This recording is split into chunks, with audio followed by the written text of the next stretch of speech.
Hey friends, I hope your week is off to a great start. Today we're going to be trying out another recipe from Claire Saffitz's cookbook Dessert Person. This is her foundational recipe for Graham Cracker Crust. Graham Cracker Crusts are really a foundation for everyone's recipe repertoire. They're used for tarts and cheesecakes, a whole bunch of things, and the recipes don't vary too much. However, Claire does have one special surprise ingredient in this recipe, which is interesting.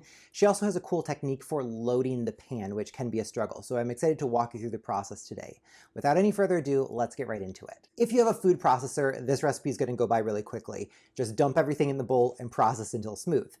I still don't have a food processor. I'm hoping Breville will send me one. Until then, we're going to go the manual way. So here in a large bowl, I'm going to add my graham cracker crumbs. I broke these up in my blender just until they were totally pulverized. To that, we're going to add Demerara sugar. If you can't find Demerara sugar, sugar in the raw would be a great substitute, along with kosher salt, the surprise ingredient of an egg yolk, and lastly, our room temperature butter cut into tablespoon-sized pieces. Using our fingertips, we're just going to pinch this butter through to get everything evenly incorporated. All right, and we're in good shape here. So there's no more dry graham cracker crumbs hanging out and hiding anywhere in the bowl. And when you squeeze this, it holds together really nicely and then crumbles apart. So as easy as that, we're ready to form the crust in the pan.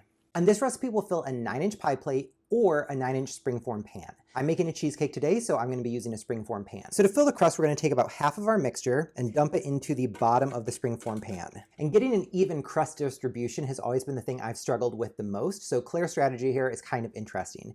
She has you take half of the mixture, put it in the bottom of the pan, distribute it kind of evenly around the edges, and then using a straight side measuring cup, you're just going to press this into the edges of the pan to get a nice uniform layer. I don't know why it never occurred to me to use this approach. I always dumped the full mixture in and then putzed around with it and never had an even layer in the bottom. So this technique is super smart. And I do like to have a more even uniform edge at the top. So I'm going to trim off any of the bits that are kind of hanging out too high. And Claire doesn't call for this step in the recipe. However, I like to have a nice even edge, so I'm taking it upon myself to do that. So now we've got a nice even edge coating for the crust. We're going to take the remaining graham cracker mixture, drop it in the bottom of the pan, and then we'll distribute that throughout as well. So first, just using my hands to kind of evenly arrange this, and then using that same flat bottom measuring cup, we're going to go through and pack it down.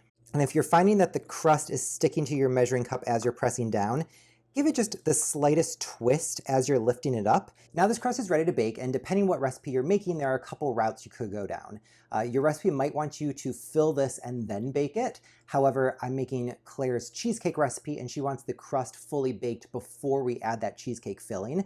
So I'm going to go ahead and pop this onto a foil-lined baking tray, and we're going to pop this into our preheated 350-degree oven for 13 to 15 minutes until it smells nice and toasty and it picks up just a little bit of color. All right, and this baked for 13 minutes. It's super fragrant, smells really nice and toasty, and you can see it's picked up a fair amount of color. And now we'll let the crust cool down to room temperature before we're ready to use it.